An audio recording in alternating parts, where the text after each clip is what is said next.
ಪ್ರಾಣ ಅರ್ಪಿಸಿದನು ಎಂಬ ಒಂದು ಗೀತೆಯನ್ನು ನಾನು ಹಾಡುವಂತವನಾಗಿದ್ದೇನೆ. 743ನೇ ಕೀರ್ತನೆ.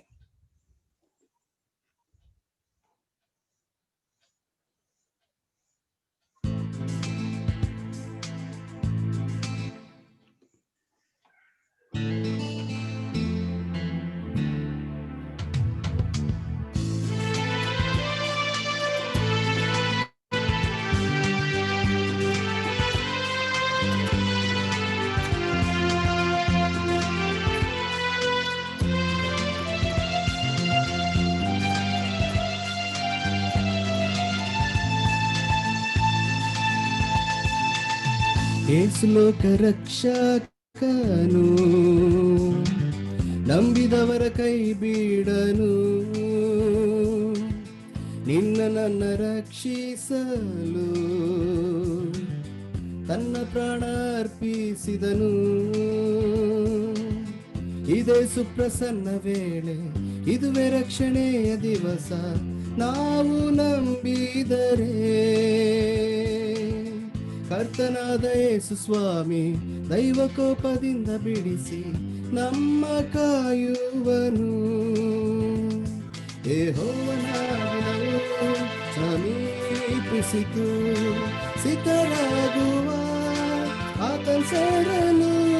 ಯೆಹೋವನ ದಿನವು ಸಮೀಪಿಸಿತು, ಸಿದ್ಧರಾಗುವ ಆತನ ಸೇರಲು.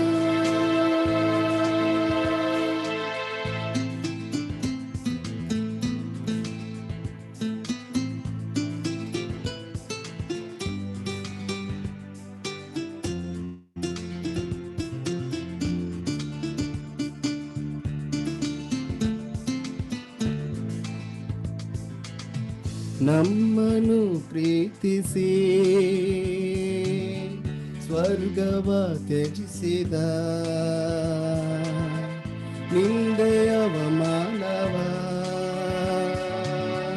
ಮೌನದಿ ತಾಳಿದ. ನಮ್ಮನ್ನು ಪಾಪದಿಂದ ಬಿಡಿಸಲು ರಕ್ತವ ಸುರಿಸಿದ,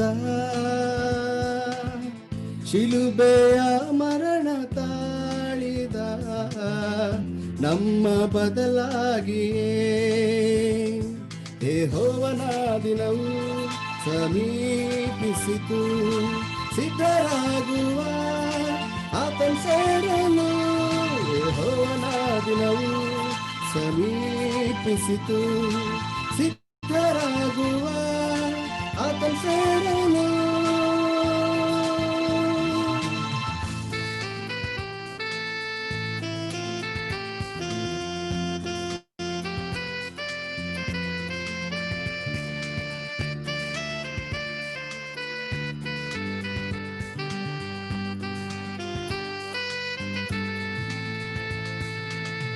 ಕೃಪೆಯು ತೀರುವುದು, ಮರಣ ಹಿಡಿಯುವುದು. ಮರಣವು ಹಿಡಿದರೆ ಸಮಯವು ಬಾರದು. ಯೇಸುವ ಈಗ ಸ್ವೀಕರಿಸಿ ರಕ್ಷಣೆ ಹೊಂದುವ, ನಿತ್ಯ ನರಕದಿಂದ ತಪ್ಪಿಸಿಕೊಳ್ಳುವ. ಯೆಹೋವನ ದಿನವು ಸಮೀಪಿಸಿತು, ಸಿದ್ಧರಾಗುವ ಆತನ ಸೇರಲು. ಯೆಹೋವನ ದಿನವು ಸಮೀಪಿಸಿತು, ಸಿದ್ಧರಾಗುವ ಆತನ ಸೇರಲು. ಯೇಸು ಲೋಕ ರಕ್ಷಕನು, ನಂಬಿದವರ ಕೈ ಬಿಡನು. ನಿನ್ನ ನನ್ನ ರಕ್ಷಿಸಲು ತನ್ನ ಪ್ರಾಣ ಅರ್ಪಿಸಿದನು. ಇದೇ ಸುಪ್ರಸನ್ನ ವೇಳೆ, ಇದುವೇ ರಕ್ಷಣೆಯ ದಿವಸ. ನಾವು ನಂಬಿದರೆ ಕರ್ತನಾದ ಯೇಸು ಸ್ವಾಮಿ ದೈವ ಕೋಪದಿಂದ ಬಿಡಿಸಿ ನಮ್ಮ ಕಾಯುವನು. ಯೆಹೋವನ ದಿನವು ಸಮೀಪಿಸಿತು, ಸಿದ್ಧರಾಗುವ ಆತನ್ ಸೇರಲು. ಯೆಹೋವನ ದಿನವು ಸಮೀಪಿಸಿತು, ಸಿದ್ಧರಾಗುವ ಆತನ್ ಸೇರಲು.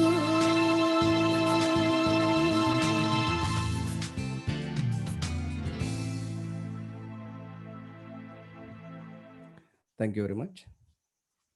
ಈಗ ನಾವು ವಾಕ್ಯ ಸಂದೇಶವನ್ನು ಕೇಳೋದಕ್ಕೆ ಹೋಗೋಣ. ಈಗಾಗಲೇ ತಿಳಿಸಿದ ಹಾಗೆ ನಮ್ಮ ಮಧ್ಯದಲ್ಲಿ ಸಹೋದರರಾದಂಥ ದೀಪಕ್ ಅರುಳ್ ಮೋಹನ್, ತೋರಣಗಲ್ ಕ್ರಿಶ್ಚಿಯನ್ ಬ್ರದರ್ನ್ ಅಸೆಂಬ್ಲಿ, ಬಳ್ಳಾರಿ, ಇವರು ದೇವರ ವಾಕ್ಯದ ಸಂದೇಶವನ್ನು ಕೊಡುವಂಥವರಾಗಿದ್ದಾರೆ. ಕೇಳುವಂಥ ವಾಕ್ಯ ಸಂದೇಶಗಳನ್ನು ಕನ್ನಡಕ್ಕೆ ಸಹೋದರರಾದಂಥ ಡಾಕ್ಟರ್ ನಿರಂಜನ್ ಕುಮಾರ್ ಮಳವಳ್ಳಿ ಇವರು ತರ್ಜುಮೆ ಮಾಡುವಂಥವರಾಗಿದ್ದಾರೆ. ಕೇಳುವ ವಾಕ್ಯದಿಂದ ನಮ್ಮೆಲ್ಲರಿಗೂ ಆತ್ಮಿಕ ಲಾಭ ಉಂಟಾಗಲಿಕ್ಕಾಗುವ ಹಾಗೆ ಮಾತ್ರವಲ್ಲದೆ ನಾವೆಲ್ಲರೂ ಬಲಗೊಂಡು ಇನ್ನೂ ಹೆಚ್ಚಾಗಿ ಕರ್ತನ ಮಾರ್ಗದಲ್ಲಿ ನಡೆಯಲಿಕ್ಕಾಗುವ ಹಾಗೆ ನಮ್ಮನ್ನು ಪ್ರಾರ್ಥನೆಯಲ್ಲಿ ನಡೆಸಿಕೊಡಬೇಕೆಂಬುದಾಗಿ ನಾನು ಸಹೋದರರಾದಂಥ ಸಚಿನ್ ಲಗಾಲಿ ಅವ್ರನ್ನ ಕೇಳ್ಕೊಡ್ತೇನೆ. ಬ್ರದರ್ ಇದ್ದೀರಾ? ದಯವಿಟ್ಟು ಪ್ರಾರ್ಥನೆ ಮಾಡಿ. ಪ್ರಾರ್ಥನೆ ಮಾಡ್ಕೊಂಡು. ಪ್ರೀತಿ ಸ್ವರೂಪನಾದಂತ ದೇವರೇ, ನಿನ್ನ ನಾಮಕ್ಕೆ ಸ್ತೋತ್ರ. ಹೌದು ಸ್ವಾಮಿ, ನಮ್ಮನ್ನಾದರೂ ಬೆಳಿಗ್ಗೆಯಿಂದ ಇಲ್ಲಿರು ಕಾಯ್ದು ಕಾಪಾಡಿ ಜೀವಿತ ಸಂಖ್ಯೆಯಲ್ಲಿಟ್ಟು ಸ್ವಾಮಿ, ಸಾಯಂಕಾಲ ವೇಳೆಯಲ್ಲಿ ಸ್ವಲ್ಪ ಮಟ್ಟಿಗಾದರೂ ವಾಕ್ಯದ ಒಂದು ಅಭ್ಯಾಸವನ್ನು ಮಾಡುವಂತೆ ಮಾಡಿದ ಕೃಪೆಗಾಗಿ ಸ್ತೋತ್ರ ಸ್ವಾಮಿ. ಕ್ರಿಸ್ತನ ಸೇವಕ ಎಂಬ ಪ್ರಸ್ತಾಪದ ಮೇಲೆ ಸ್ವಾಮಿ ನಾವು ಕಲಿಯುವಾಗ ನೀವು ತಾನೇ ಸಹಾಯ ಮಾಡ್ರಿ. ನಾವಾದರೂ ಅಲ್ಪರು, ಗಣನೆಗೆ ಬಾರದರು, ನಿಷ್ಪ್ರಯೋಜಕರಾಗಿದ್ದೇವೆ ಸ್ವಾಮಿ. ಹೇಳುವಂತ ನಿನ್ನ ದಾಸನ್ನು ಕೂಡ ನಿಮ್ಗೆ ಒಪ್ಪಿಸ್ತೇವೆ. ಅದೇ ರೀತಿಯಾಗಿ ಭಾಷಾಂತರ ಮಾಡುವಂತ ಸಹೋದರನ್ನು ಕೂಡ ನಿಮ್ಗೆ ಒಪ್ಪಿಸ್ತೇವೆ. ಪ್ರಾರ್ಥನೆ ಕೇಳೋದಕ್ಕೆ ಸ್ತೋತ್ರ. ಪ್ರಾರ್ಥನೆಯನ್ನು ಯೇಸು ಕ್ರಿಸ್ತನ ನಾಮದಲ್ಲಿ ಬೇಡಿ ಹೊಂದಿದ ತಂದೆ, amen. Amen. Greetings to all of you in the precious name of our Lord and Savior Jesus Christ. ಯೇಸು ಕ್ರಿಸ್ತನ ಮಧುರವಾದ ಹೆಸರಿನಲ್ಲಿ ನಿಮ್ಮೆಲ್ಲರಿಗೂ ನಾನು ವಂದನೆಗಳನ್ನ ಮತ್ತು ಸ್ವಾಗತವನ್ನು ಬಯಸುತ್ತೇನೆ. We are discussing on the ministers of Christ for the last 3 sessions, and this is the fourth and last session. ನಾವು ಕಳೆದ 3 ವಾರಗಳಿಂದ, ಕಳೆದ 3 ಸೆಷನ್ಸ್ಗಳಿಂದ ನಾವು ದೇವರ ಸೇವಕರ ಗುಣಲಕ್ಷಣಗಳು ಮತ್ತು ಅವರಿಗಿರುವಂತಹ ಕರ್ತವ್ಯಗಳು ಈ ಕುರಿತಾಗಿ ನಾವು ಅಧ್ಯಯನ ಮಾಡ್ತಾ ಬಂದೆವು. The basic reference is 1 Corinthians chapter 4 verse 1. ಅದಕ್ಕಿರುವಂತಹ ಮೂಲವಾದಂತಹ ಒಂದು ಸತ್ಯವೇದದ ಅನುವಾದ ಅಥವಾ ಸತ್ಯವೇದದಿಂದ ದೇವರ ವಾಕ್ಯ ನೋಡುವಾಗ 1 ಎಫೆಸ first. would you please repeat the reference, brother? 1 Corinthians chapter 4 verse 1. 1ನೇ ಕೊರಿಂಥ 4ನೇ ಅಧ್ಯಾಯ 1ನೇ ವಚನ. We had discussed about the various dimensions of a minister. ನಾವು ಒಬ್ಬ ಸೇವಕನಿಗೆ ಇರುವಂತಹ ನಾನಾ ವಿಧವಾದಂತಹ ಆಯಾಮಗಳ ಕುರಿತಾಗಿ ನಾವು ನೋಡ್ತಾ ಬಂದೆವು. We had discussed about the various duties of a minister. ಮತ್ತು ಒಬ್ಬ ದೇವರ ಸೇವಕನಿಗೆ ಇರುವಂತಹ ಆ ಒಂದು ತನ್ನ ಕರ್ತವ್ಯಗಳ ಕುರಿತಾಗಿ ನಾವು ಓದುತ್ತಾ ಬಂದೆವು. And in the last session we discussed about demonstration of a minister in the Old Testament. ಮತ್ತು ನಾವು ಕಳೆದ ಸೆಷನ್ ನಲ್ಲಿ ಹಳೆಯ ಒಡಂಬಡಿಕೆಯಲ್ಲಿ ಕೊಡಲ್ಪಟ್ಟಿರುವಂತಹ ಒಬ್ಬ ಸೇವಕನ ಕುರಿತಾದಂತಹ ವಿವರಣೆಗಳನ್ನು ನಾವು ನೋಡುತ್ತಾ ಬಂದೆವು. All the principles or truths concerning the minister of Christ is clearly demonstrated by the Levites in the Old Testament. ಒಬ್ಬ ಸೇವಕನಿಗೆ ಇರಬೇಕಾದಂತಹ ಒಂದು ಗುಣಲಕ್ಷಣಗಳ ಕುರಿತಾಗಿ ನಾವು ನೋಡುವಾಗ ಅದು ಹಳೆಯ ಒಡಂಬಡಿಕೆಯಲ್ಲಿ ಲೇವಿಯರ ಕುರಿತಾಗಿ ನಾವು ನೋಡುವಾಗ ಅಲ್ಲಿ ಆ ಸೇವಕನಿಗೆ ಇರಬೇಕಾದ ಗುಣಲಕ್ಷಣಗಳನ್ನ ತಿಳಿಸಲ್ಪಟ್ಟಿದೆ. We studied about the transformation of Levi into a Levite. ಒಬ್ಬ ಲೇವಿಯನು ಆತನು ಯಾವ ರೀತಿ ಒಬ್ಬ ಲೇವಿಯ ಕುಟುಂಬದವನಾಗಿ ಅಥವಾ ಲೇವಿಯ ಜನಾಂಗದವನಾಗಿ ಆತನು ಮಾರ್ಪಟ್ಟನು ಎಂಬಂಥದ್ದನ್ನು ನಾವು ನೋಡುತ್ತಾ ಬಂದೆವು. We studied about the Levite devotion in the word of God. ನಾವು ಆ ಲೇವಿಯರ ಕುರಿತಾಗಿ ಕೊಡಲ್ಪಟ್ಟಿರುವಂತಹ ಭಾಗವನ್ನ ದೇವರ ವಾಕ್ಯದಿಂದ ನೋಡಿದೆವು. Complete devotion to the calling of the God being no compromises with the world at any point of time. ದೇವರ ಕರೆಗೆ ಓಗೊಟ್ಟು ಪ್ರಪಂಚದ ಯಾವ ಸಂಗತಿಗಳೊಟ್ಟಿಗೂ ತನ್ನನ್ನು ತಾನು ಹೊಂದಾಣಿಕೆ ಮಾಡಿಕೊಳ್ಳದೆ ಜೀವಿಸಬೇಕಾದಂತಹ ಲೇವಿಯರ ಕುರಿತಾದಂತಹ ಒಂದು ಗುಣಲಕ್ಷಣವನ್ನು ನಾವು ನೋಡಿದೆವು. Earlier, Levi was swift to shed blood, but now the Levite family has been transformed into swift unto service to the Most High God. ಒಂದು ಲೇವಿಯರು ಎಂಬುದಾಗಿ ಹೇಳುವಾಗ ಒಂದು ಅವರ ಕುಟುಂಬಕ್ಕೆ ಮಾತ್ರ ಒಂದು ಸೀಮಿತವಾಗಿ ಇಡಲ್ಪಟ್ಟಂತಹ ಒಂದು ಹೆಸರಾಗಿತ್ತು ಲೇವಿ ಎಂಬುದಾಗಿ ಹೇಳುವಾಗ, ಲೇವಿಯನು ಅಥವಾ ಲೆವೈಟ್ ಅಥವಾ ಲೇವಿಯ ಕುಟುಂಬದವನು ಜನಾಂಗದವನು ಎಂಬುದಾಗಿ ನಾವು ನೋಡುವಾಗ ಆತನು ದೇವರಿಗಾಗಿ ಮೀಸಲಾಗಿ ತನ್ನನ್ನು ದೇವರ ಸೇವೆಗಾಗಿ ಸಮರ್ಪಿಸಿಕೊಂಡಂಥ ವ್ಯಕ್ತಿ ಎಂಬುದಾಗಿ ನಾವು ನೋಡುತ್ತಾ ಬಂದೆವು. They are the instruments of righteousness handling the holy vessels inside the tabernacle of God. ಅವರು ಪರಿಶುದ್ಧನಾದಂತಹ ದೇವರ ಆ ಒಂದು ದೇವದರ್ಶನ ಗುಡಾರದಲ್ಲಿ ಆತನ ಸೇವೆಯನ್ನ ಮಾಡುವವರಾಗಿ ಆತನ ಪವಿತ್ರ ವಸ್ತುಗಳನ್ನ ಅವರು ಸೇವೆ ಮಾಡುವವರಾಗಿ ಅವುಗಳನ್ನು ಮುಟ್ಟುವಂತಹ ಕೆಲಸವನ್ನ ಅವರು ಮಾಡುತ್ತಾ ಇದ್ದರು. We also studied that the Levite service has been classified into 3 different classes based on the sons of Levi. ಲೇವಿಯರ ಆ ಒಂದು ಕಾರ್ಯಕ್ರಮಗಳು ಅಥವಾ ಅವರಿಗೆ ಕೊಟ್ಟಂತ ಜವಾಬ್ದಾರಿಗಳನ್ನ 3 ವಿಧವಾಗಿ ವಿಂಗಡಿಸಲ್ಪಟ್ಟಿತ್ತು. ಯಾಕೆ ಎಂಬುದಾಗಿ ನಾವು ನೋಡುವಾಗ ಲೇವಿಯನಿಗೆ ಹುಟ್ಟಿದಂತಹ 3 ಮಕ್ಕಳ ಆ ಒಂದು ಬೇರೆ ಬೇರೆ ಕಾರ್ಯ ಅಥವಾ ಬೇರೆ ಬೇರೆ ಕರ್ತವ್ಯಗಳನ್ನ ಅಲ್ಲಿ ವಿಭಾಗಿಸಿರುವುದನ್ನು ನಾವು ನೋಡುತ್ತಾ ಬಂದೆವು. Gershon is concerned with the outside elements of the tabernacle. ಗೆರ್ಷೋನನು ಆತನು ಆ ಒಂದು ದೇವದರ್ಶನ ಗುಡಾರದ ಹೊರಗಿನ ಒಂದು ಕಾರ್ಯ ಅಥವಾ ಸೇವೆಯಲ್ಲಿ ತನ್ನನ್ನು ತಾನು ತೊಡಗಿಸಿಕೊಳ್ಳಬೇಕಾಗಿತ್ತು. Kohath is concerned with the inside elements of the tabernacle. ಕೊಹಾತ್ಯನು ಆತನು ದೇವದರ್ಶನ ಗುಡಾರದ ಒಳಗಡೆ ಆತನು ಕೆಲಸ ಮಾಡುವವನಾಗಿದ್ದನು. Merari is concerned with the supporting fixtures or supports of the tabernacle of God. ಮೆರಾರಿಯು ಆತನು ಆ ದೇವದರ್ಶನದ ಗುಡಾರದ ಆಧಾರ ಸ್ತಂಭಗಳನ್ನ ಮತ್ತು ಆಧಾರದ ಕಂಬಗಳನ್ನ ನೋಡಿಕೊಳ್ಳುವಂತಹ ಕೆಲಸವನ್ನು ಆತನು ಮಾಡುತ್ತಾ ಇದ್ದನು. The same principles can be, the same kind of classification can be applied to the ministers inside the body of Christ as well. ಅದೇ ಈ 3 ಜನ ವ್ಯಕ್ತಿಗಳಿಗೆ ಇದ್ದಂತ ಕೊಡಲ್ಪಟ್ಟಿದ್ದಂತಹ ಕರ್ತವ್ಯಗಳನ್ನ ನಾವು ದೇವರ ಯೇಸು ಕ್ರಿಸ್ತನ ದೇಹವಾದಂತಹ ಆ ಒಂದು ಸಭೆಯಲ್ಲಿ ಕೆಲಸ ಸೇವಕರಾಗಬಹುದಾಗಿದೆ.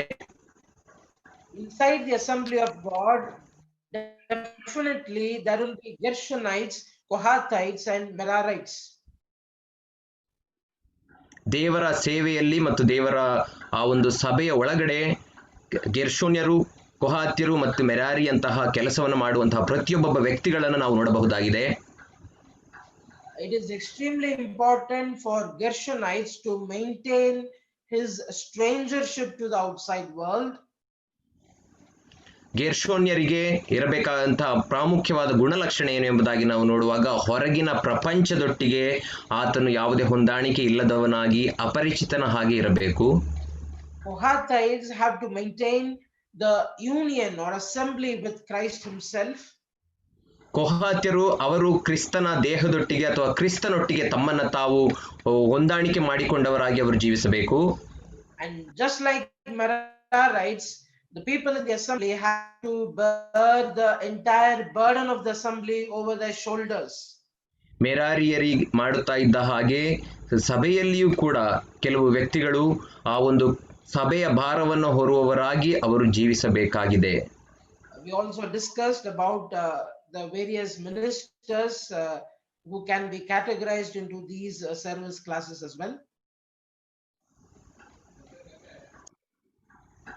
ನಾವು ಅದೇ ರೀತಿ ಸಭೆಯಲ್ಲಿ ಮತ್ತು ದೇವರ ಸೇವೆಯಲ್ಲಿ ಇರುವಂತಹ ನಾನಾ ವಿಧವಾದಂತಹ ಸೇವೆಗಳಲ್ಲಿ ಯಾವ ಯಾವ ವ್ಯಕ್ತಿಗಳನ್ನು ಯಾವ ಯಾವ ಸ್ಥಳದಲ್ಲಿ ಕೂರಿಸಬಹುದು ಎಂಬುದಾಗಿಯೂ ಕೂಡ ನಾವು ನೋಡುತ್ತಾ ಬಂದೆವು. Just to give a small example, evangelists can be considered as into the category of Gershon. elders can be considered under Kohath, and prayer warriors or deacons can be considered under Merarites.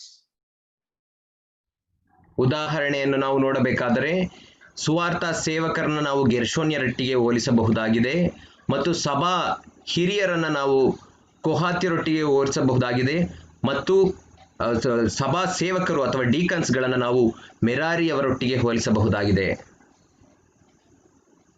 Now we'll study about the various dangers associated with a minister of Christ. ನಾವು ಈಗ ಒಬ್ಬ ದೇವರ ಸೇವಕನಿಗೆ ಇರುವಂತಹ ಅಪಾಯಗಳ ಕುರಿತಾಗಿ ನಾವು ಓದುವಂತವರಾಗಿದ್ದೇವೆ.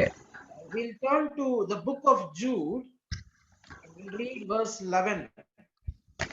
ನಾವು ಯೂದನ ಪತ್ರಿಕೆ 11ನೇ ವಚನವನ್ನ ನಾವು ನೋಡಿಕೊಳ್ಳೋಣ.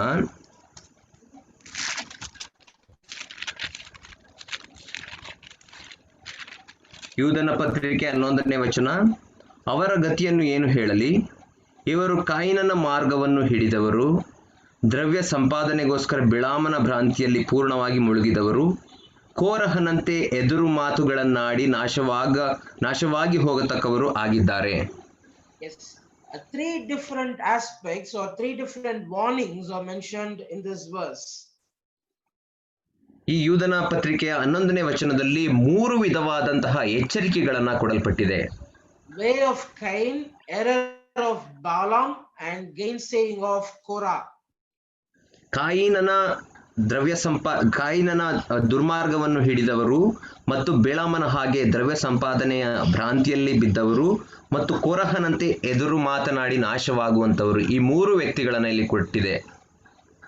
We all know about the story of Abel and Cain's offering in the book of Genesis. ಏಬೇಲ ಮತ್ತು ಕಾಯಿನನ ಆ ಒಂದು ಕಾಣಿಕೆ ದೇವರಿಗೆ ಅರ್ಪಿಸಿದಂತಹ ಆ ಯಜ್ಞದ ಕುರಿತಾಗಿ ನಾವು ಆದಿಕಾಂಡದಲ್ಲಿ ನಾವು ನೋಡ್ತಾ ಬಂದಿದ್ದೇವೆ, ನಮ್ಮೆಲ್ಲರಿಗೂ ಗೊತ್ತಿದೆ. Cain very clearly understood that he has to worship God, he has to provide some kind of offering to maintain the relationship with God. ಕಾಯಿನನು ಆತನಿಗೆ ದೇವರೊಟ್ಟಿಗೆ ಯಾವುದೋ ವಿಧವಾದಂತಹ ಸಂಬಂಧವನ್ನ ಹೊಂದಿಕೊಳ್ಳಬೇಕಾದರೆ, ಅನ್ಯೋನ್ಯತೆಯನ್ನು ಹೊಂದಬೇಕಾದರೆ ಯಾವುದೋ ಒಂದು ಯಜ್ಞವನ್ನ ಸಮರ್ಪಿಸಬೇಕೆಂಬುದಾಗಿ ಆತನು ತಿಳಿದಿದ್ದನು.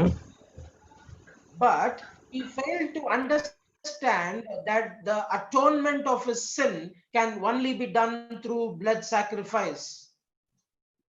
ಆದರೆ ಆತನು ತನ್ನ ಪಾಪದ ಕುರಿತಾದಂತಹ ಪ್ರಾಯಶ್ಚಿತ್ತ ಅದು ಕೇವಲ ಒಂದು ರಕ್ತವನ್ನ ಸುರಿಸುವುದರಿಂದ ಮಾತ್ರ ಸಾಧ್ಯ ಎಂಬುದನ್ನು ಆತನು ಮರೆತು ಬಿಟ್ಟಿದ್ದನು. Without shedding of blood there is no remission of sins.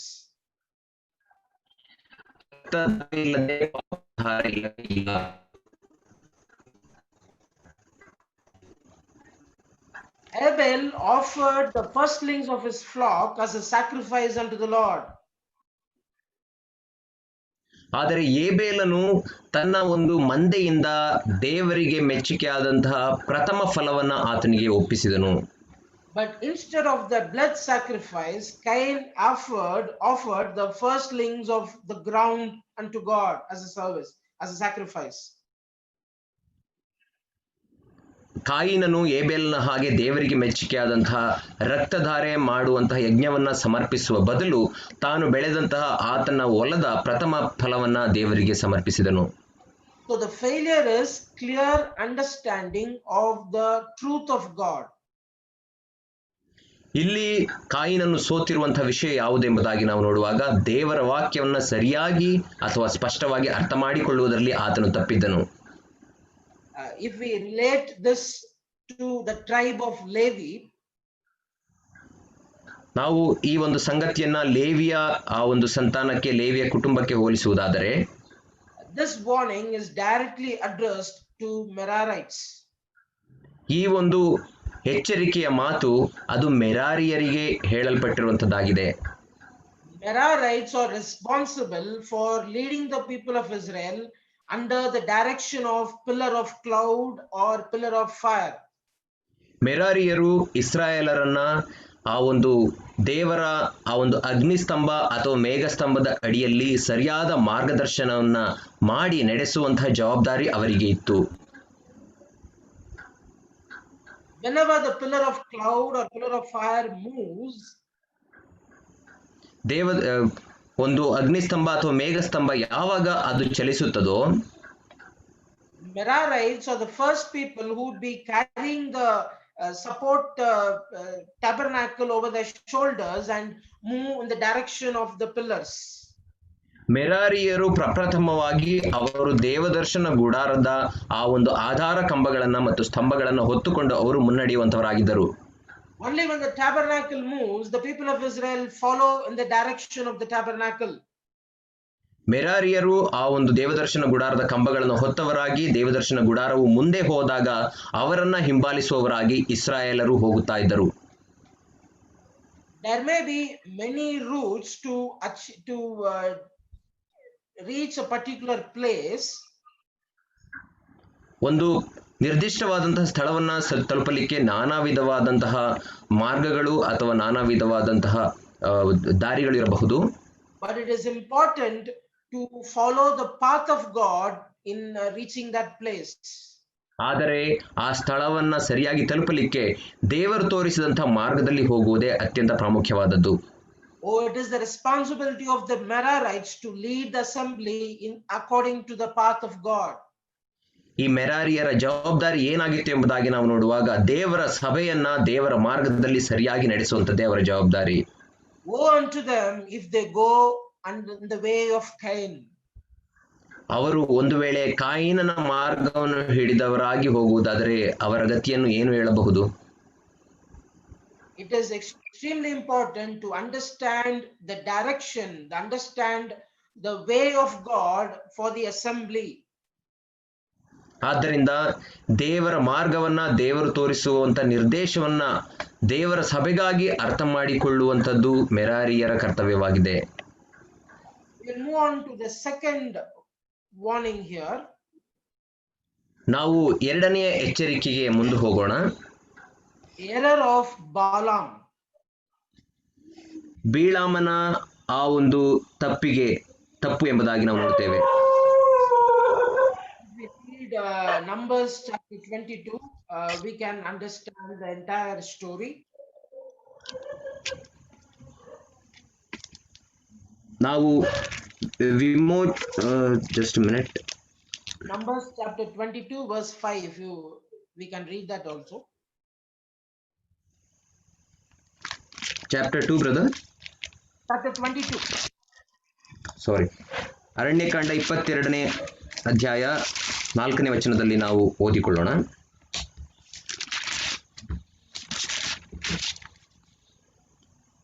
Verse 5. 5ನೇ ವಚನ. ಅವನು ಬೆರೋಯನ ಮಗನಾದ ಬಿಳಾಮನನ್ನು ಕರೆಸುವುದಕ್ಕೆ ಸ್ವಜನರ ದೇಶಕ್ಕೆ ಯೂಫ್ರೆಟಿಸ್ ನದಿಯ ತೀರದಲ್ಲಿರುವ ಪೆತೋರೂರಿಗೆ ದೂತರನ್ನು ಕಳುಹಿಸಿ ಅವನಿಗೆ, ಚಿತ್ತೈಸಬೇಕು, ಒಂದು ಜನಾಂಗವು ಐಗುಪ್ತ ದೇಶದ ನೆಲವನ್ನೆಲ್ಲ ಮುಚ್ಚಿಕೊಂಡು ನನಗೆದುರಾಗಿ ಇಳಿದಿದ್ದಾರೆ. ಅವರು ನಮಗಿಂತ ಬಲಿಷ್ಠರು. ಆದ್ದರಿಂದ ನೀನು ದಯಮಾಡಿ ಬಂದು ನನಗೋಸ್ಕರ ಈ ಜನಕ್ಕೆ ಶಾಪ ಕೊಡಬೇಕು. ಆಗ ಅವರನ್ನು ಸೋಲಿಸಿ ಈ ದೇಶದಿಂದ ಹೊರಡಿಸಿ ಬಿಡುವುದಕ್ಕೆ ನನ್ನಿಂದಾದೀತು. ನಿನ್ನ ಆಶೀರ್ವಾದದಿಂದ ಶುಭವೂ ನಿನ್ನ ಶಾಪದಿಂದ ಅಶುಭವೂ ಉಂಟಾಗುತ್ತದೆ ಎಂಬುದನ್ನು ನಾನು ಬಲ್ಲೆ ಎಂದು ಹೇಳಿಸಿದನು. Yes, here Balaam was hired to curse the people of Israel. ಇಲ್ಲಿ ಬಿಳಾಮನನ್ನ ಇಸ್ರಾಯೇಲರನ್ನ ಶಪಿಸುವುದಕ್ಕಾಗಿ ಆತನನ್ನ ಕರೆದುಕೊಂಡು ಹೋಗುವುದನ್ನು ನೋಡುತ್ತೇವೆ. Balaam very clearly knew that people of Israel, God has blessed the people of Israel. ಬಿಳಾಮನಿಗೆ ಸ್ಪಷ್ಟವಾಗಿ ಗೊತ್ತಿತ್ತು ದೇವರು ಇಸ್ರಾಯೇಲ್ ಜನಾಂಗವನ್ನು ಆಶೀರ್ವದಿಸಿದ್ದಾನೆ ಎಂಬುದಾಗಿ. But he thought that because of the sinfulness of the people of Israel, God would punish them on his request. ಆದರೆ ಆತನು ಅಂದುಕೊಂಡದ್ದು ಏನು ಎಂಬುದಾಗಿ ನಾವು ನೋಡುವಾಗ ದೇವರು ಇಸ್ರಾಯೇಲರ ಪಾಪಗಳಿಗೋಸ್ಕರ ಇಸ್ರಾಯೇಲರನ್ನ ಶಿಕ್ಷಿಸುತ್ತಾನೆ ಎಂಬುದಾಗಿ ಆತನು ನೆನೆಸಿದನು. When I make a request before God, considering the sinfulness of the people of Israel, they will receive their due punishment. That was Balaam's thought. ನಾನು ಇಸ್ರಾಯೇಲರ ಪಾಪಗಳನ್ನು ನೆನೆಸಿಕೊಂಡವನಾಗಿ ಇಸ್ರಾಯೇಲರಿಗೆ ವಿರುದ್ಧವಾಗಿ ದೇವರಿಗೆ ಪ್ರಾರ್ಥಿಸುವಾಗ ದೇವರು ಅವರ ತಪ್ಪುಗಳಿಗೆ ಇಸ್ರಾಯೇಲರನ್ನ ಶಿಕ್ಷಿಸುತ್ತಾನೆ ಅಥವಾ ಶಪಿಸುತ್ತಾನೆ ಎಂಬುದಾಗಿ ಬಿಳಾಮನು ನೆನೆಸಿದ್ದನು. If we read the entire chapter, we could see the requests made by Balaam unto God. ನೀವು ಅರಣ್ಯಕಾಂಡ 22ನೇ ಅಧ್ಯಾಯವನ್ನ ಸಂಪೂರ್ಣವಾಗಿ ಓದಿಕೊಳ್ಳುವಾಗ ಅಲ್ಲಿ ಬಿಳಾಮನು ದೇವರಿಗೆ ಮಾಡಿದಂತಹ ಬಿನ್ನಹವನ್ನ ನಾವು ಕುರಿತಾಗಿ ನೋಡುತ್ತೇವೆ. He tried to twist or change the God's grace or God's mercy toward the people of Israel. ಆತನು ಇಸ್ರಾಯೇಲರ ಪರವಾಗಿ ಅಥವಾ ಇಸ್ರಾಯೇಲರ ಕಡೆಗೆ ದೇವರಿಗೆ ಇದ್ದಂತಹ ಕರುಣೆ ಮತ್ತು ಕೃಪೆಯನ್ನ ಆತನು ತಿರುಗಿಸಲಿಕ್ಕೆ ಬಯಸಿದ್ದನು. Why did Balaam do this? ಬಿಳಾಮನು ಯಾಕೆ ಇದನ್ನು ಮಾಡಿದನು? He thought of taking more money or more applause from Balak. ಆತನು ಬಾಲಾಕನಿಂದ ಸಿಕ್ಕುತ್ತಾ ಇದ್ದಂತಹ ಹಣ ಮತ್ತು ಪ್ರಶಂಸೆಯ ಮೇಲೆ ಮನಸ್ಸಿಟ್ಟವನಾಗಿ ಈ ರೀತಿ ಮಾಡಿದನು. Twisting God's word for our own convenience to get reward. ದೇವರ ವಾಕ್ಯವನ್ನ ನಮ್ಮ ಇಷ್ಟಕ್ಕೆ ತಕ್ಕ ಹಾಗೆ, ನಮ್ಮ ಅನುಕೂಲತೆಗೆ ತಕ್ಕ ಹಾಗೆ ತಿರುಚಿ ಅದರಿಂದ ಲಾಭವನ್ನ ಪಡೆಯಬೇಕು ಎಂಬುದಾಗಿ ಬಯಸುವಂತವರಾಗಿದ್ದೇವೆ. Here in Jude, the writer says, ran greedily for reward. ಆತನು ಯೂದನ ಪತ್ರಿಕೆ 11ನೇ ವಚನದಲ್ಲಿ ನಾವು ನೋಡುವಾಗ ಬಿಳಾಮನು ಆತನಿಗೆ ಸಿಗುತ್ತಿದ್ದಂಥ ದ್ರವ್ಯಾಶೆಗಾಗಿ ಆತನು ತಲೆ ಕೆಟ್ಟಿದವನಾಗಿ ಆತನು ಓಡಿದನು ಅಥವಾ ದುರಾಶೆಯಿಂದ ಓಡಿದನು ಎಂಬುದಾಗಿ ನಾವು ನೋಡುತ್ತೇವೆ. Oh, Gershonites need to be careful about this kind of error. ಅದೇ ರೀತಿ ಗೆರ್ಷೋನ್ಯರು ಕೂಡ, ಸಭೆಯಲ್ಲಿರುವಂತಹ ಗೆರ್ಷೋನ್ಯರು ಈ ವಿಧವಾದಂತಹ ದ್ರವ್ಯಾಶೆ ಎಂಬಂತಹ ಸೆಳವಿಗೆ ಎಚ್ಚರಿಕೆಯಾಗಿರಬೇಕು. Gershonites are responsible for expressing the gospel to the outside world. ಸಭೆಯಲ್ಲಿರುವಂತಹ ಗೆರ್ಷೋನ್ಯರು ಅವರು ಹೊರಗಿನ ಪ್ರಪಂಚಕ್ಕೆ ದೇವರ ಸುವಾರ್ತೆಯನ್ನ ಸಾರುವಂತಹ ಜವಾಬ್ದಾರಿಯನ್ನ ಹೊತ್ತಿದ್ದಾರೆ. They should not twist the God's grace or God's mercy to the unbelievers. ದೇವರ ಕೃಪೆ ಮತ್ತು ದೇವರ ವಾಕ್ಯವನ್ನ ತಿರುಚುವವರಾಗಿ ಅಪನಂಬಿಕೆ ಇರುವಂತಹ ಅಥವಾ ಅನ್ಯ ಜನರಿಗೆ ಸುವಾರ್ತೆಯನ್ನು ಸಾರಬಾರದು. Many a time we can hear gospel messages saying that God will save you from health issues, God will save you from financial issues. ಅನೇಕ ಸಂದರ್ಭಗಳಲ್ಲಿ ನಾವು ಈ ರೀತಿಯೂ ಸುವಾರ್ತೆಯನ್ನು ಸಾರುವುದನ್ನು ನಾವು ಕೇಳಿದ್ದೇವೆ. ದೇವರು ನಿಮ್ಮನ್ನ ನಿಮ್ಮ ರೋಗಗಳಿಂದ ಬಿಡಿಸುತ್ತಾನೆ, ದೇವರು ನಿಮ್ಮನ್ನ ನಿಮ್ಮ ಹಣಕಾಸಿನ ಸಮಸ್ಯೆಯಿಂದ ಮೇಲಕ್ಕೆತ್ತುತ್ತಾನೆ ಎಂಬುದಾಗಿ. Gospel is concerned only with the transformation of sinful state into a sainthood. ದೇವರ ಸುವಾರ್ತೆಯು ಅದು ಯಾವಾಗಲೂ ನಮ್ಮ ಪಾಪದ ಸ್ವಭಾವದಿಂದ ದೇವ ಜನರಾಗಿ ಮಾರ್ಪಡುವ ಸಂಗತಿಯ ಕುರಿತಾಗಿಯೇ ಹೇಳುವಂತದಾಗಿದೆ. And not at all concerned with physical transformation. ಅದು ನಮ್ಮ ಭೌತಿಕವಾದಂತಹ ಸಂಗತಿಗಳು ಅಥವಾ ಭೌತಿಕವಾದಂತಹ ಆಶೀರ್ವಾದಗಳಿಗೆ ಸಂಬಂಧಪಟ್ಟದ್ದಲ್ಲ. Beware Gershonites about the error of Balaam. ಆದ್ದರಿಂದ ಗೆರ್ಷೋನ್ಯರು ಬಿಳಾಮನ ಆ ಒಂದು ಭ್ರಾಂತಿಗೆ ಎಚ್ಚರಿಕೆಯಿಂದ ಇರಬೇಕು. Now lastly we read about the gainsaying of Korah. ನಾವು ಅದೇ ರೀತಿ ಕಡೆಯದಾಗಿ ಕೊರಾಹನ ಎದುರು ಮಾತನಾಡುವ ಗುಣದ ಕುರಿತಾಗಿ ನಾವು ನೋಡುತ್ತೇವೆ. If we turn to Numbers chapter 16, ನಾವು ಅದೇ ಅರಣ್ಯಕಾಂಡ 16ನೇ ವಚನಕ್ಕೆ ಬರುವಾಗ Numbers chapter 16 verse 2. ಎರಡನೇ ವಚನ, ಅರಣ್ಯಕಾಂಡ 16 ಎರಡನೇ ವಚನದಲ್ಲಿ ನಾವು ಈ ರೀತಿ ನೋಡುತ್ತೇವೆ. ಮತ್ತು ಸಮೂಹದವರಲ್ಲಿ ಮುಖ್ಯಸ್ಥರಾಗಿಯೂ ಆಲೋಚನಾಕರ್ತರಾಗಿಯೂ ಹೆಸರುಗೊಂಡವರಾಗಿಯೂ ಇದ್ದ 250 ಮಂದಿ ಇಸ್ರಾಯೇಲರು ಮೋಶೆಗೆ ವಿರುದ್ಧವಾಗಿ ತಿರುಗಿಬಿದ್ದರು. Yes, this Korah is a son of Kohath. ಈ ಕೊರಹನು ಆತನು ಕೊಹಾತನ ಮಗನಾಗಿದ್ದನು. They questioned the authority of Moses and Aaron. ಆತನು ಮೋಶೆ ಮತ್ತು ಆರೋನರ ಆ ಒಂದು ಅಧಿಕಾರವನ್ನ ಪ್ರಶ್ನಿಸುವವನಾಗಿದ್ದನು. Kohathites are responsible for the holy service inside the tabernacle. ಕೊಹಾತ್ಯರು ಅವರ ದೇವದರ್ಶನ ಗುಡಾರದ ಒಳಗೆ ನಡೆಯುವಂತಹ ಪರಿಶುದ್ಧ ಸೇವೆಗಳ ಕುರಿತಾಗಿ ಅವರಿಗೆ ಜವಾಬ್ದಾರಿ ಇತ್ತು. So Korah and his family thought that we are of the same level of Moses and Aaron. ಆದ್ದರಿಂದ ಆ ಕೊರಹನ ಕುಟುಂಬದವರು ನೆನೆಸಿದ್ದರು, ನಾವು ಮೋಶೆಗೆ ಮತ್ತು ಆರೋನನಿಗೆ ಸರಿಸಮಾನ ಪದವಿಯನ್ನ ಹೊಂದಲಿಕ್ಕೆ ಯೋಗ್ಯರು ಎಂಬುದಾಗಿ. Why Moses alone should be the leader of the people of Israel? ಯಾಕೆ ಮೋಶೆ ಮಾತ್ರ ಇಸ್ರಾಯೇಲರನ್ನ ನಡೆಸುವಂತ ನಾಯಕನಾಗಿರಬೇಕು ಎಂಬುದಾಗಿ ನೆನೆಸಿದರು. In the assembly, in the body of Christ as well, we have Kohathites. ನಾವು ಕ್ರಿಸ್ತನ ಸಭೆಯಲ್ಲಿ ಅಥವಾ ಕ್ರಿಸ್ತನ ದೇಹದಲ್ಲಿಯೂ ಕೂಡ ಕೊಹಾತ್ಯರ ಆಗಿರುವಂತಹ ಜನಗಳನ್ನ ನಾವು ನೋಡುವಂತವರಾಗಿದ್ದೇವೆ. It is extremely important that we should work in union with other Kohathites or other leaders of the assembly. ನಾವು ಸಭೆಯಲ್ಲಿ ಇರುವಂತಹ ಇತರ ನಾಯಕರೊಟ್ಟಿಗೆ ಒಗ್ಗಟ್ಟಾಗಿ ಹೊಂದಾಣಿಕೆಯಿಂದ ಕೆಲಸ ಮಾಡುವಂಥದ್ದು ಅದು ಪ್ರಾಮುಖ್ಯವಾದದ್ದಾಗಿದೆ. It is never a question of one-upmanship. ಅದು ಯಾವಾಗಲೂ ಒಬ್ಬ ಮನುಷ್ಯನ ಮೇಲುಗೈ ಎಂಬುದಾಗಿ ಪ್ರಶ್ನಿಸುವಂತಹ ಕಾರ್ಯವಲ್ಲ.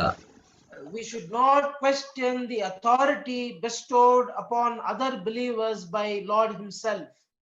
ದೇವರಿಂದ ಇತರ ನಾಯಕರಿಗೆ ಅಥವಾ ಇತರ ವಿಶ್ವಾಸಿಗಳಿಗೆ ಕೊಡಲ್ಪಟ್ಟಂತಹ ಅಧಿಕಾರಗಳ ಕುರಿತಾಗಿ ಪ್ರಶ್ನಿಸುವವರಾಗಿರಬಾರದು.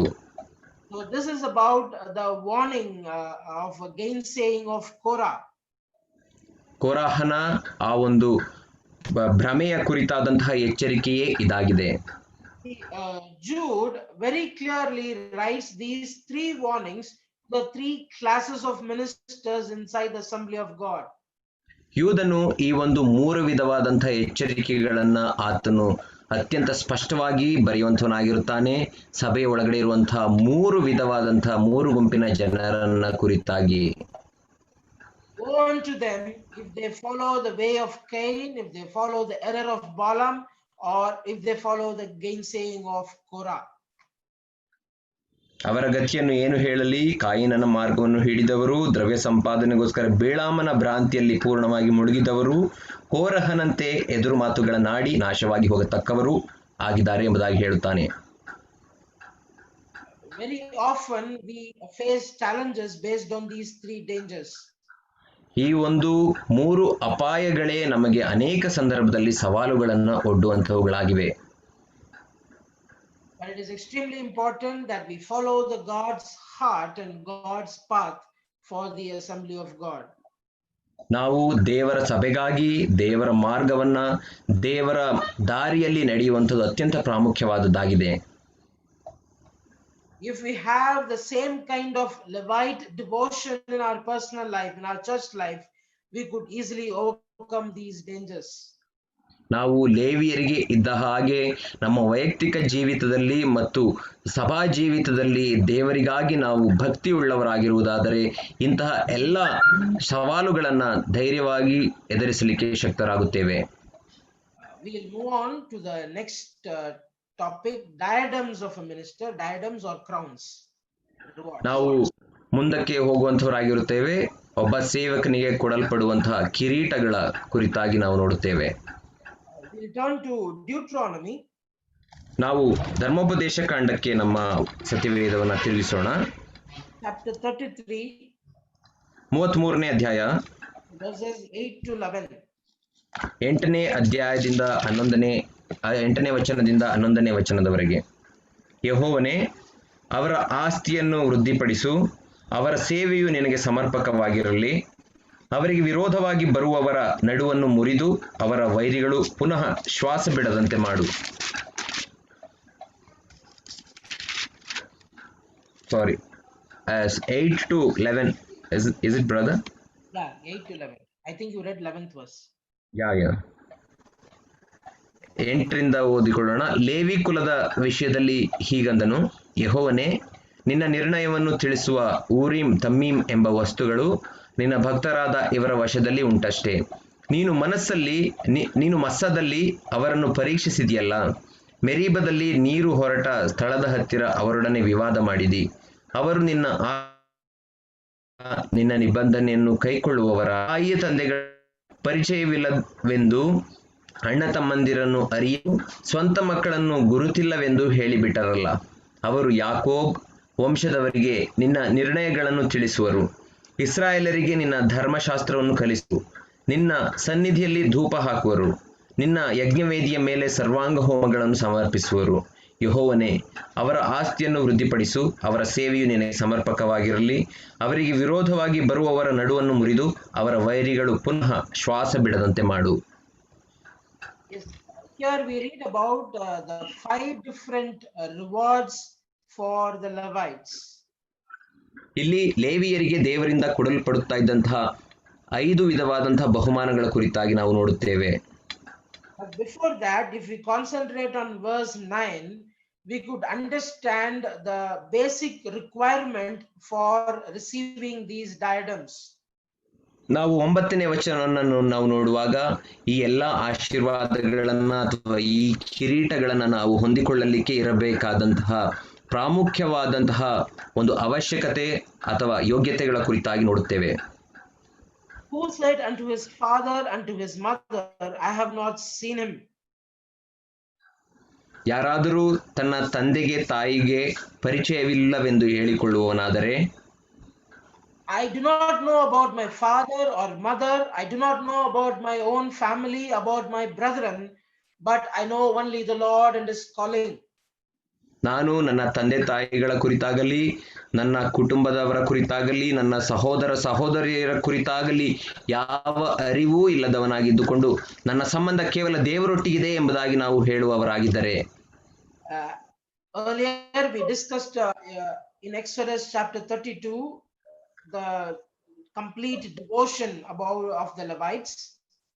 ನಾವು ವಿಮೋಚನಕಾಂಡ 32ನೇ ಅಧ್ಯಾಯದಲ್ಲಿ ಲೇವಿಯರು ಯಾವ ರೀತಿ ದೇವರಿಗೆ ಸಂಪೂರ್ಣವಾಗಿ ತಮ್ಮನ್ನ ಒಪ್ಪಿಸಿಕೊಡಬೇಕೆಂಬಂತದರ ಕುರಿತಾಗಿ ನಾವು ನೋಡಿದೆವು. When Moses made a call, who is on the Lord's side, all the Levites gathered together towards Moses.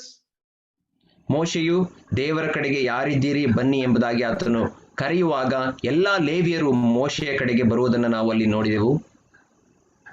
I did not know about my co-brethren, I do not know about my father, I do not know about my mother, but I follow the Lord's path alone. ನನಗೆ ನನ್ನ ತಂದೆ ತಾಯಿಗಳ ಕುರಿತಾಗಿ ಅರಿವಿಲ್ಲ, ನನ್ನ ಸಹೋದರ ಸಹೋದರಿಯರ ಕುರಿತಾಗಿ ಅರಿವಿಲ್ಲ, ಕುಟುಂಬದವರ ಪರಿಚಯವು ನನಗಿಲ್ಲ, ಬದಲಾಗಿ ನಾನು ದೇವರ ಒಬ್ಬನನ್ನೇ ಹಿಂಬಾಲಿಸುತ್ತೇನೆ ಎಂಬುದಾಗಿ.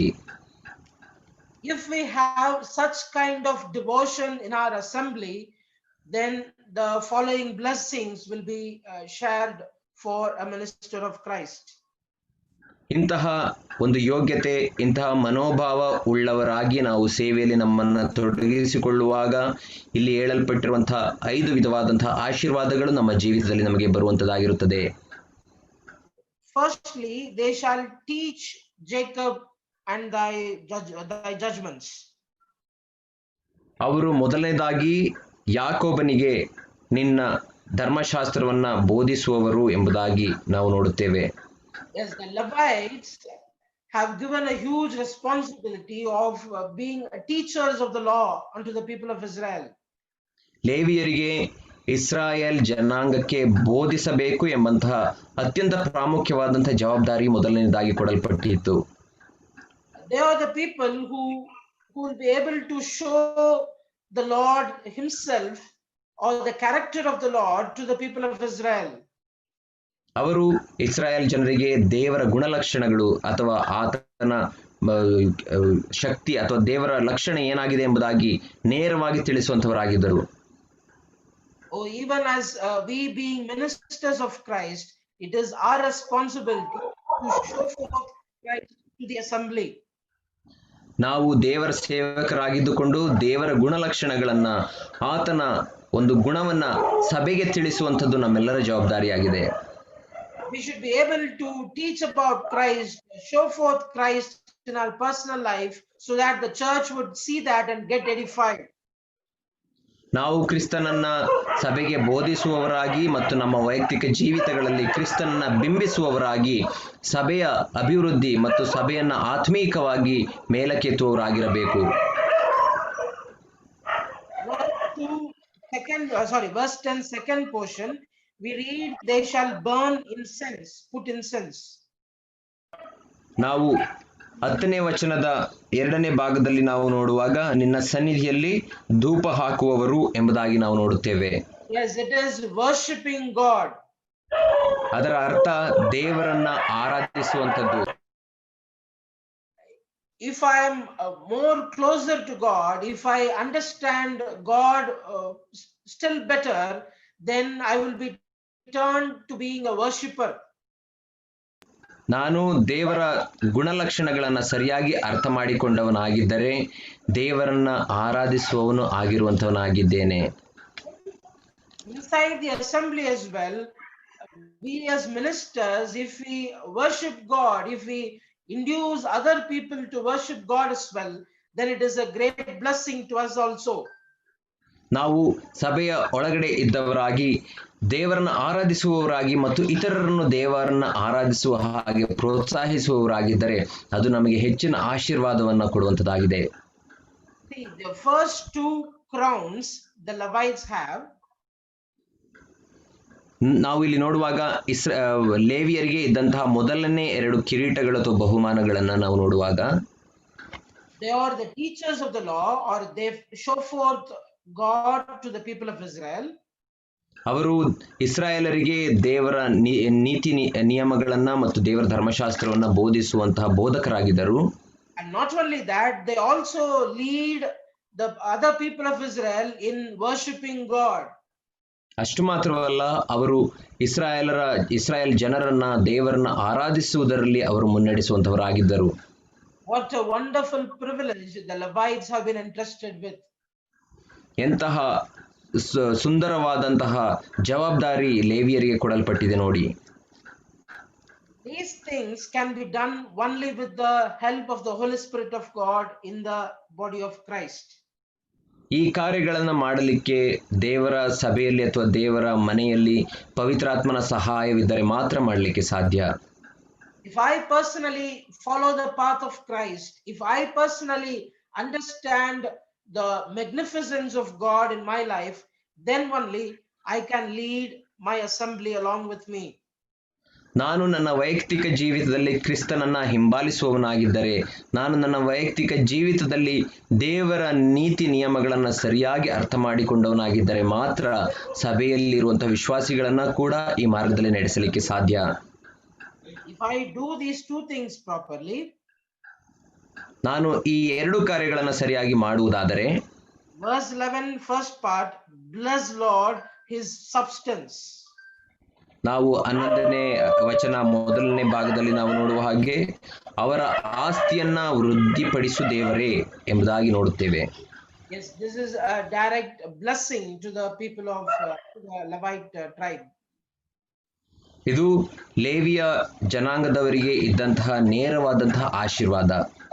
And fourthly we read, accept the work of his hands. ನಾವು 4ನೇದಾಗಿ ನಾವು ನೋಡುವಾಗ ಅವರ ಸೇವೆಯು ನಿನಗೆ ಸಮರ್ಪಕವಾಗಿರಲಿ.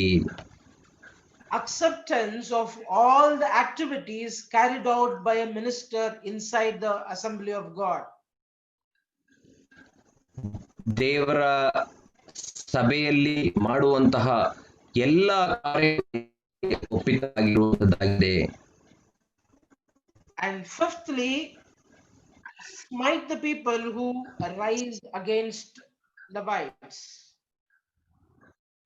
5ನೇದಾಗಿ ಅವರಿಗೆ ವಿರೋಧವಾಗಿ ಏಳುವಂತಹ ವೈರಿಗಳನ್ನ ನಾಶ ಮಾಡಿ ಬಿಡುವುದು. So this is protection from any kind of opposition. ಇದು ನಮಗೆ ಬರುವಂತಹ ಯಾವುದೇ ವಿಧವಾದಂತಹ ವಿರೋಧಗಳಿಂದ ರಕ್ಷಣೆ ಸಿಗುವಂತದ್ದು ಆಶೀರ್ವಾದ. See the great privileges that the ministers of Christ enjoy before the eyes of God. ನೋಡಿರಿ, ಎಂತಹ ಅದ್ಭುತವಾದಂತಹ ಅನುಕೂಲತೆಗಳು ದೇವರ ಸೇವಕರಿಗೆ ಯೇಸು ಕ್ರಿಸ್ತನ ಮುಂದೆ ಕೊಡಲ್ಪಟ್ಟಿದೆ. What else is required for a minister of Christ in this world?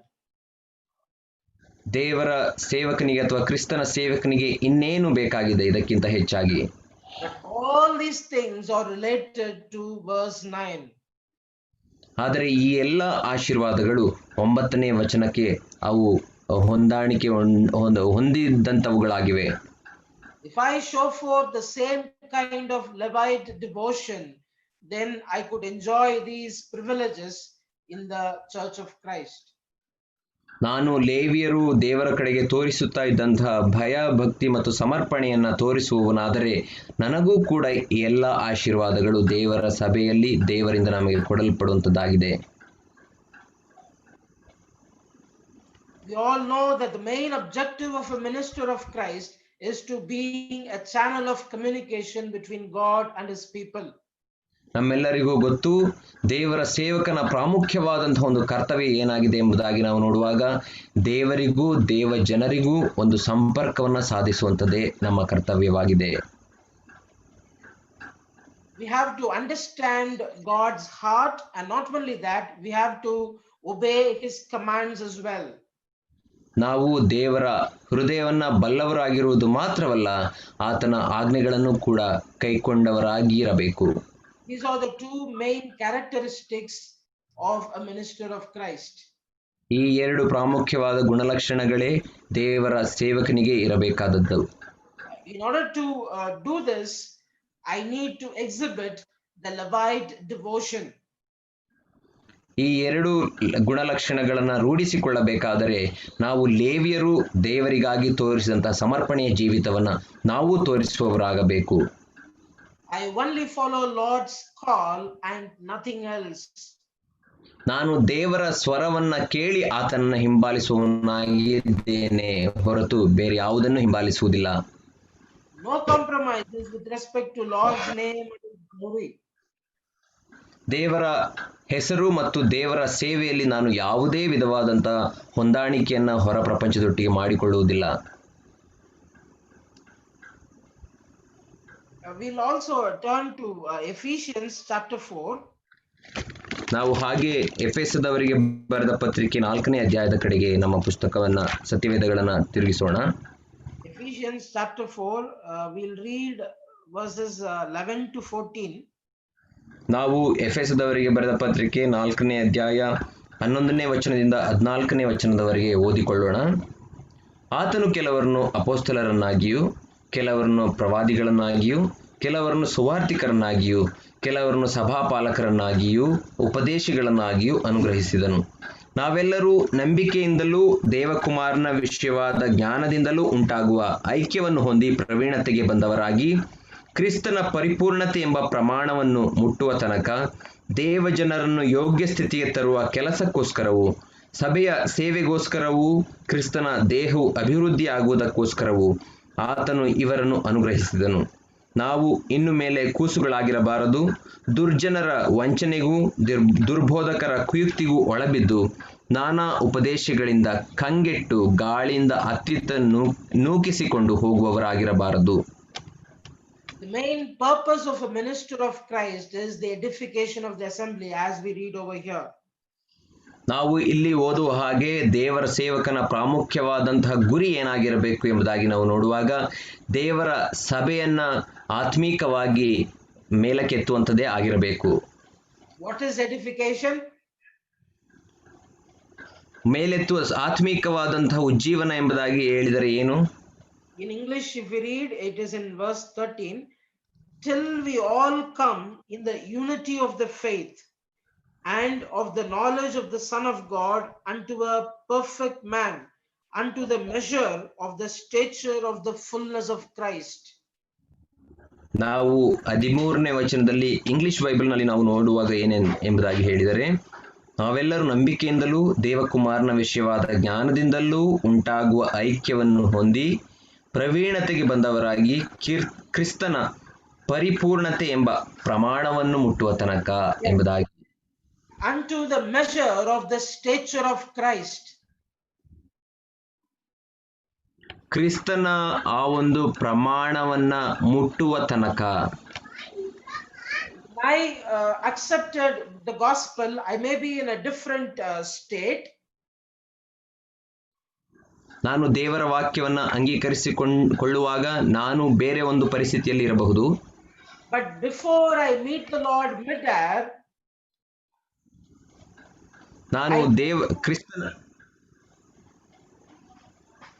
ನಾನು ಕ್ರಿಸ್ತನನ್ನ ಮಧ್ಯಾಕಾಶದಲ್ಲಿ ಸಂಧಿಸುವುದಕ್ಕಿಂತ ಮುಂಚೆ ನಾನು ಕ್ರಿಸ್ತನ ಸಾರೂಪ್ಯಕ್ಕೆ ಮಾರ್ಪಟ್ಟವನಾಗಿರಬೇಕು. Yes, I have to attain the stature, fullness of the measure of Christ. ಕ್ರಿಸ್ತನ ಪರಿಪೂರ್ಣತೆ ಎಂಬ ಪ್ರಮಾಣವನ್ನ, ಆ ಮಟ್ಟವನ್ನ ತಲುಪಿದವನಾಗಿರಬೇಕು. That is why God has given these ministry gifts in the church of God. ಆದ್ದರಿಂದಲೇ ದೇವರು ಸುವಾರ್ಥ ಸೇವೆಗೋಸ್ಕರ ಈ ಒಂದು ಆಶೀರ್ವಾದಗಳನ್ನ ಮತ್ತು ವರಗಳನ್ನ ಕೊಟ್ಟಿದ್ದಾನೆ. In verse 14 we read, be no more children tossed to and fro.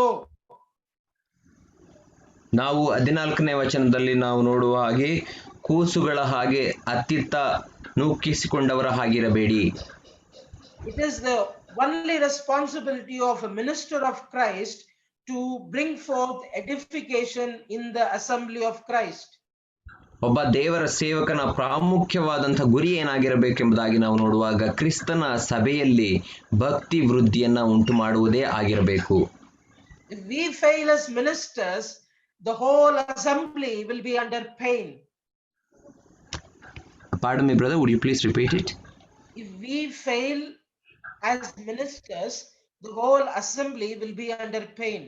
ನಾವು ದೇವರ ಸೇವಕರಾಗಿ ಈ ಕಾರ್ಯಗಳಲ್ಲಿ ತಪ್ಪುವವರಾದರೆ ಇಡೀ ಸಭೆಯೇ ಅದು ನೋವನ್ನು ಅನುಭವಿಸುವಂತದ್ದಾಗಿದೆ. It is extremely important to understand my responsibility in the body of Christ and fulfill that responsibility faithfully.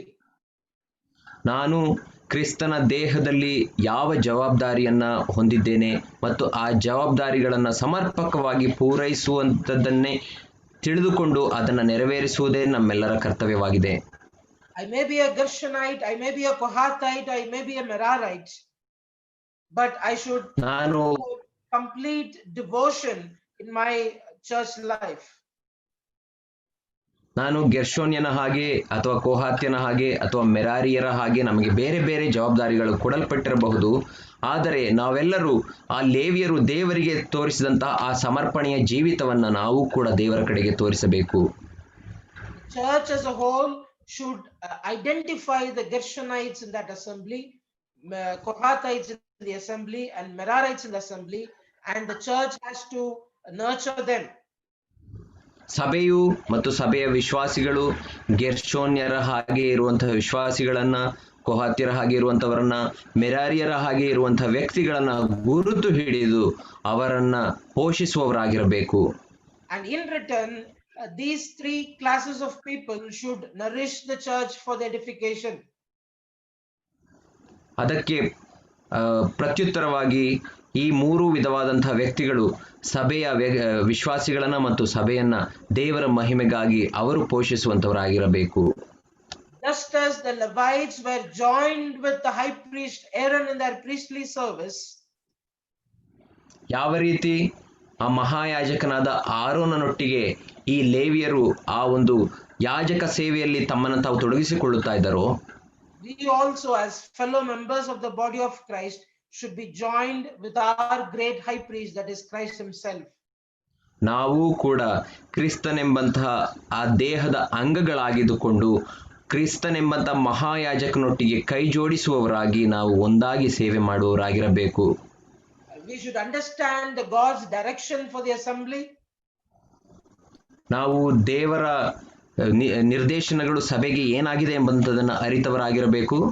We should understand the God's word for the assembly. ನಾವು ದೇವರ ವಾಕ್ಯ ಸಭೆಗೆ ಏನಾಗಿದೆ ಎಂಬಂತದನ್ನ ಅರ್ಥ ಮಾಡಿಕೊಂಡವರಾಗಿರಬೇಕು. Not only that, we should help the assembly to obey the word of God. ನಾವು ಅಷ್ಟು ಮಾತ್ರವಲ್ಲ, ನಾವು ಸಭೆಯನ್ನ ದೇವರ ವಾಕ್ಯಕ್ಕೆ ವಿಧೇಯರಾಗಿ ನಡೆದುಕೊಳ್ಳುವ ಹಾಗೆ ಮಾಡುವವರು ಕೂಡ ಆಗಿರಬೇಕು. We as ministers of Christ have a huge responsibility in the growth of the church of God. ದೇವರ ಸೇವಕರಾಗಿ ನಾವು ಸಭೆಯನ್ನ ಅಭಿವೃದ್ಧಿಪಡಿಸುವಂತಹ ಪ್ರಾಮುಖ್ಯವಾದಂತಹ ಒಂದು ಜವಾಬ್ದಾರಿಯನ್ನು ಹೊಂದಿದವರಾಗಿದ್ದೇವೆ. Let us sit before God and understand our true position and work for the glory of God alone in the coming days.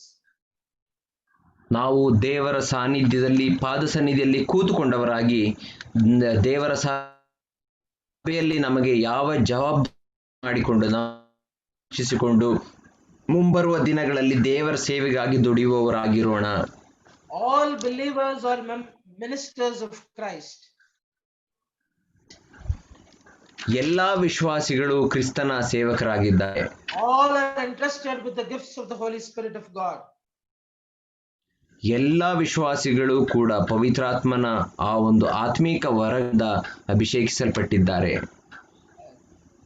Following the footsteps of Levites, let us also completely surrender ourselves for the service of the assembly of God. ಲೇವಿಯರ ಹೆಜ್ಜೆ ಜಾಡುಗಳನ್ನ ಹಿಡಿಯುವವರಾಗಿ ನಾವು ನಮ್ಮನ್ನೇ ನಾವು ದೇವರ ಸೇವೆಗಾಗಿ ಸಮರ್ಪಿಸಿಕೊಳ್ಳುವವರಾಗಿರೋಣ. Let God help us and nourish us in this aspect. ಈ ಒಂದು ವಿಷಯಗಳಲ್ಲಿ ದೇವರು ನಮ್ಮನ್ನ ಆಶೀರ್ವದಿಸಲಿ ಮತ್ತು ಪೋಷಿಸಲಿ. Let God's name be glorified. Thank you. ದೇವರ ಪರಿಶುದ್ಧ ನಾಮಕ್ಕೆ ಸ್ತೋತ್ರವಾಗಲಿ. ವಂದನೆಗಳು. ದೇವರ ವಾಕ್ಯ ಸಂದೇಶವನ್ನು ಅದ್ಭುತವಾದ ರೀತಿಯಲ್ಲಿ ವಿವರಣೆ ಮಾಡಿದಂತ ಸಹೋದರರಿಗೆ ನಾವು ಕರ್ನಾಟಕ ಬ್ರದರ್ನ್ ಅಸೆಂಬ್ಲಿ ಸಹೋದರರ ಪರವಾಗಿ ವಂದನೆಗಳನ್ನು ತಿಳಿಸುವಂತವರಾಗಿದ್ದೇವೆ. ದೇವರ ಸೇವಕರ ಆ ಒಂದು ವಿಚಾರದಲ್ಲಿ ಅವರು ಮೆರಾರಿ, ಗೆರ್ಷೋನ್, ಕೆಹಾತ್ಯರ, ಲೇವಿ ಕುಲಗಳ 3 ಕುಲಗಳು ಯಾವ ರೀತಿಯಲ್ಲಿ ಅವರು ದೇವರಿಗೆ ತಮ್ಮನ್ನು ಸಮರ್ಪಿಸಿಕೊಂಡಿದ್ದರು, ಅದೇ ರೀತಿಯಲ್ಲಿ ಈಗಿನ ಹೊಸ ಒಡಂಬಡಿಕೆ ವಿಶ್ವಾಸಿ ಸೇವಕರುಗಳು ತಮ್ಮನ್ನು ತೊಡಗಿಸಿಕೊಳ್ಳುವಂತ ಸಂಗತಿಗಳನ್ನ ಅವರು ನಮಗೆ ಬಹಳ ಚಂದವಾದ ರೀತಿಯಲ್ಲಿ